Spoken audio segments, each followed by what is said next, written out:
ஓம் ஸ்ரீ குருபியோ நமக. ஓம் ஸ்ரீ மகாபெரியவா சரணம். வரும் ஜூலை 17ஆம் தேதி வியாழக்கிழமை ஆடி மாதத்தோட முதல் நாள். கல்லுப்பு கூட இப்ப சொல்லக்கூடிய இந்த பொருட்களை சேர்த்து உங்க வீட்ல இந்த இடத்துல வைக்கிறதால வீட்ல பணம் தாண்டவமாடும், எல்லா செல்வங்களும் சேரும். அது என்ன வழிபாட்டு முறைன்னு பார்க்கறதுக்கு முன்னாடி நம்மளோட வீடியோஸை இப்பதான் நீங்க ஃபர்ஸ்ட் டைம் பார்க்குறீங்கன்னா மறக்காம சப்ஸ்கிரைப் பண்ணிக்கோங்க. தொடர்ந்து இந்த மாதிரி அப்டேட் தெரிஞ்சுக்கிறதுக்கு பக்கத்துல நோட்டிஃபிகேஷன் பெல்லை கிளிக் பண்ணி ஆல் அப்படிங்கிற செலக்ட் பண்ணிக்கோங்க. இப்ப கல்லுப்பு கூட என்ன மாதிரி பொருட்களை வைத்து என்ன வழிபாடு செய்ய போறோம் அப்படிங்கிற பத்தி தெளிவா தெரிஞ்சுக்கலாம். இந்த வருஷம் ஆடி மாதத்தோட முதல் நாள் ஜூலை 17ஆம் தேதி வியாழக்கிழமையோட சேர்ந்து வந்திருக்குது. இந்த நாள்ல நாம செய்யக்கூடிய சில விஷயங்கள் கடன்களை தீர்த்து பணவரவை அதிகப்படுத்துமா. ஆடி மாதம் வந்துட்டாலே அது வழிபாட்டுக்குரிய மாதமா மாறிடுது. அம்மனுக்கு உகந்த இந்த மாதத்துல ஒரு சில விஷயங்கள் செய்யறது தவிர்க்கப்படுது. ஆடி மாதத்துல பயிரிடக்கூடிய பயிர்கள் நன்கு செழித்து வளருமா. நல்ல மகசூலை கொடுக்கக்கூடிய மாதமா விவசாயிகள் இந்த ஆடி மாதத்தை பாக்குறாங்க. அதனாலதான் ஆடிப்பட்டம் தேடி விதைங்கிற பழமொழி வந்திருக்குது. ஆடி 18ஆம் நாள் அதுக்கு பிந்தைய நாட்கள்ல விதை விதைச்சா மாறி மாறி மழையால விவசாயம் செழிக்கும். இப்படி எல்லாவித நன்மைகளையும் ஏற்படுத்தக்கூடிய அற்புதமான ஒரு மாதம் தான் இந்த ஒரு ஆடி மாதம். இந்த ஆடி மாதத்துல நாம குடும்பத்தை செய்யக்கூடிய சில விஷயங்கள் சுபிக்ஷத்தை அதிகப்படுத்துமா. வறுமை ஏற்படாது, தன தானியத்துக்கு பஞ்சமே இருக்காது. இந்த வருடம் ஆடி மாதத்துல நமக்கு மொத்தமா 31 நாட்கள் இருக்குது. இந்த 31 நாட்கள்ல ஆடி வெள்ளி மட்டுமே 5 நாட்கள் வருது. ஆடி செவ்வாய் 4 நாட்கள் வருது. இதுக்கிடையில ஆடி அமாவாசை, ஆடி பௌர்ணமி, இது போக ஆடி 18. இப்படி இந்த மாதம் முழுக்க நமக்கு திருவிழா கோலம்தான். உங்க வீடு பக்கத்தில் இருக்கக்கூடிய எல்லா விதமான மாமாயி மாரியம்மன் கோவில்கள்ல ஆடி மாசத்துக்கான வழிபாட்டை முதல் நாள்ல இருந்தே ஆரம்பிச்சிடுவாங்க. ஆடி முடிந்து ஆவணி பிறந்தா ஒரு நல்ல வழி பிறக்கும் அப்படிங்கிறது பல பேரோட நம்பிக்கை. அப்படி பிறக்கக்கூடிய ஆவணி மாதம் சிறப்பான மாதமா அமையணும்னா அதுக்கு முந்தைய மாதமாக இருக்கக்கூடிய இறை வழிபாட்டுக்கு முக்கியத்துவம் கொடுக்கக்கூடிய இந்த ஆடி மாதத்தை நம்ம சிறப்பா வரவேற்கணும். சிறப்பா வரவேற்கிறது அப்படின்னா ஆடி மாதத்தோட முதல் நாள் இல்லைன்னா முதல் வாரம், முதல் வெள்ளி, இது எல்லாத்தையுமே நம்ம முக்கியத்துவம் கொடுத்து வழிபாடு நடத்தணும். ஆடி மாசத்துல குலதெய்வ வழிபாடு அப்படிங்கிறது ரொம்ப முக்கியம். கடந்த ஒரு சில வருடங்களாவே நீங்க குலதெய்வ கோவிலுக்கு போக முடியல, குலதெய்வ வழிபாட்டுக்கு முக்கியத்துவம் கொடுக்கல அப்படின்னாலும் நீங்க அதை பத்தி கவலைப்பட தேவையில்லை. பிறந்திருக்கக்கூடிய இந்த ஆடி மாதத்துல ஏதாவது ஒரு ஆடி செவ்வாய் இல்லைன்னா ஒரு ஆடி வெள்ளிக்கிழமை குலதெய்வ கோவிலுக்கு போயிட்டு வழிபாடு நடத்துங்க. அங்க கோவிலுக்கு வரக்கூடிய பக்தர்களுக்கு உங்க கையால அன்னதானம் கொடுங்க. ஏதாவது ஒரு கிழமையில குலதெய்வ கோவில்ல இருக்கக்கூடிய உங்க குலதெய்வத்துக்கு அபிஷேகத்துக்கு கொடுங்க.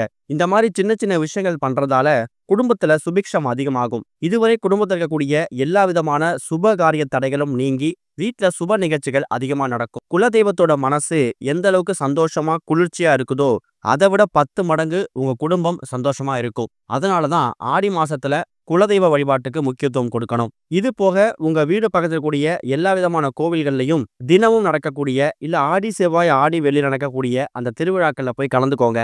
ஏதாவது ஒரு வெள்ளி ஒரு செவ்வாய்க்கிழமை அன்னைக்கு அந்த கோவிலுக்கு தேவையான அபிஷேகத்துக்கு அலங்காரத்துக்கு தேவையான பொருட்களை உங்க கையால நீங்க தானமா வாங்கி கொடுக்கலாம். குறிப்பா ஆடி பூரம் அப்படின்னு சொல்லக்கூடிய அந்த வளையல் வைத்து நடத்தக்கூடிய அந்த திருவிழா இருக்குல்ல, அதுக்கு முக்கியத்துவம் கொடுத்து கண்ணாடி வளையலை கோவிலுக்கு வாங்கி கொடுக்கறது, இது எல்லாமே உங்க குடும்பத்துல பலவிதமான நன்மைகளை கொண்டு வந்து சேர்த்துடும். இது போக ஆடி மாதத்தோட முதல் நாளை நீங்க எந்த அளவுக்கு வரவேற்கிறீங்களோ அதை பொறுத்து இந்த ஆடி மாதம் ரொம்ப சிறப்பா அமையும். ஆடி மாசத்துல மகமாயி மாரியம்மன் அம்பாள், மகாலட்சுமி தாயார் இவங்க எல்லாருக்குமே வழிபாடு செய்யறதுக்கான உகந்த மாதமா நம்ம கணக்குல எடுத்துக்கிறோம். அப்படி எல்லா தெய்வங்களுக்கும் உரிய சில பொருட்களை பயன்படுத்தி தான் இப்ப நாம சொல்லக்கூடிய இந்த வழிபாட்டை பண்ண போறீங்க. இதுக்கு உங்களுக்கு தேவையான பொருட்கள் முக்கியமான 3 பொருட்கள் தான். அதுல முதல் முக்கியமான பொருள் ஒரே கைப்பிடி அளவு இல்ல 2 கைப்பிடி அளவு கல்லுப்பு. கல்லுப்பு அப்படிங்கிறது மாரியம்மன், மகமாயி, மகாலட்சுமி தாயார் இவங்க எல்லாமே வாசம் செய்யக்கூடிய ஒரு அற்புதமான இடம். மகாலட்சுமி தாயாருக்கு நிகரான ஒரு பொருள் கல்லுப்பு. இந்த கல்லுப்புக்கு ஒரு நிகரான பொருள் நம்ம சொல்லவே முடியாது. அந்த அளவுக்கு அதிசக்தி வாய்ந்த ஒரு பொருள் இந்த கல்லுப்பு. மகாலட்சுமி தாயார் அமரக்கூடிய ஒரு பொருள் இந்த கல்லுப்பு. அந்த அளவுக்கு சக்தி வாய்ந்த இந்த கல்லுப்பை ஒரு 2-3 கைப்பிடி எடுத்துக்கோங்க. அடுத்ததா மஞ்சள். மஞ்சள் இந்த இடத்துல குண்டு மஞ்சள், விரலி மஞ்சள், கஸ்தூரி மஞ்சள்னு உங்ககிட்ட என்ன மஞ்சள் கிடைக்குதோ, என்ன மஞ்சள் இருக்குதோ அதை நீங்க பயன்படுத்திக்கலாம். மஞ்சள் அப்படிங்கிறது மங்களகரத்தோட மறு உருவம். வீட்டுல சுப நிகழ்ச்சிகள் அதிகமா இருக்கணும், குடும்பத்துல உங்க மகனுக்கோ மகளுக்கோ திருமண தடை இருக்குது, இல்ல குழந்தை பேர் உண்டாகல, வீட்டுல சுப நிகழ்ச்சிகளே நடக்கல, நடக்கக்கூடிய சுப நிகழ்ச்சிகள் எல்லாத்துக்கும் தடை ஏற்பட்டுட்டே இருக்கு அப்படிங்கிறவங்களுக்கு இந்த ஆடி மாதத்துல வரக்கூடிய இந்த ஒரு மஞ்சள் பரிகாரம் ரொம்பவே கை கொடுக்கும். அடுத்ததா ஒரு 2-3 ஏலக்காய். ஏலக்காயோட மகிமை பத்தி நம்ம சொல்லி தெரிய தேவையில்ல. பணவசியம் தனவசியம் ரெண்டுத்துக்கும் பயன்படுத்தக்கூடிய அற்புதமான ஒரு பொருள் இந்த ஒரு ஏலக்காய். ஏலக்காய் வாசம் இருக்கக்கூடிய இடத்துல மகாலட்சுமி தாயாரும் மகாவிஷ்ணுவும் வந்துருவாங்க. இந்த இடத்துல ஏலக்காயை பயன்படுத்துறதுக்கு இன்னொரு விசேஷமும் இருக்கு. வியாழக்கிழமை அப்படிங்கிறது பொதுவா குரு பகவானுக்கும் மகாவிஷ்ணுவுக்கும் உகந்த ஒரு நாள். இவங்களுக்கு பிடிச்ச பொருட்களும் இந்த ஏலக்காய் தான். இப்படி எல்லா தெய்வங்களுக்கும் உரிய அந்த கிழமைக்குரிய முக்கியமான 3 பொருட்களை எடுத்திருக்கீங்க.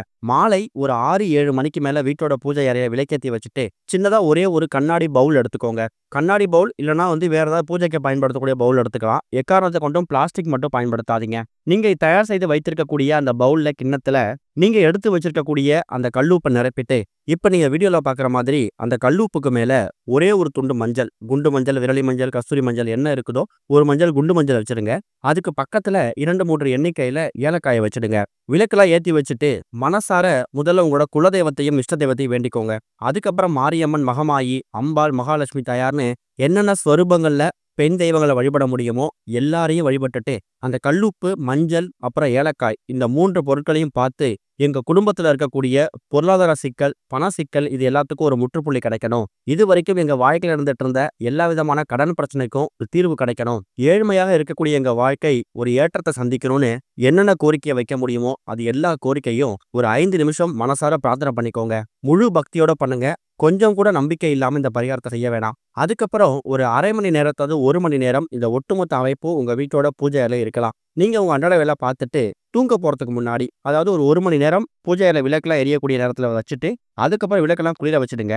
இந்த அமைப்பை உங்க வீட்டோட முக்கியமான சில இடத்துல நீங்க வச்சுக்கலாம். உங்க வீட்டோட மெயின் ஹால், வரவேற்பு ஹால்ல ஏதாவது ஷெல்ஃப்ல வச்சுக்கலாம். இல்ல உங்க குழந்தைகளோட ரூம்ல வச்சுக்கலாம். இல்ல கணவரோட ஆபீஸ் ஒர்க் டேபிள்ல வச்சுக்கலாம். வீட்டுல ஏதாவது ஒரு பகுதியில இந்த ஒட்டுமொத்த அமைப்பை எடுத்துட்டு போயிட்டு வச்சுக்கோங்க.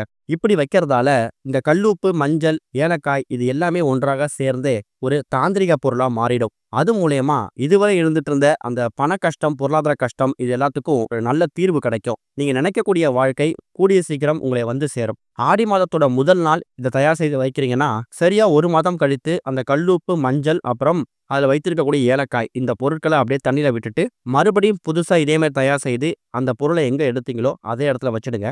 ஆனா இதை தயார் செய்து வைக்கக்கூடிய முதல் நாள் ஆடி முதல் நாளா இருக்கணும். ஒருவேளை ஆடி முதல் நாள் எங்களால பண்ண முடியல, நாங்க வெளியூர் போயிட்டோம், இல்ல ஊர்ல இல்ல சந்தர்ப்பம் சூழ்நிலை அமையல அப்படின்னா அதுக்கு மாற்று வழியா ஆடி மாதத்தோட முதல் ஒரு 5, 6 நாட்கள் இல்ல முதல் ஒரு வாரத்துக்குள்ளேயாவது பண்றதுக்கு முயற்சி பண்ணுங்க.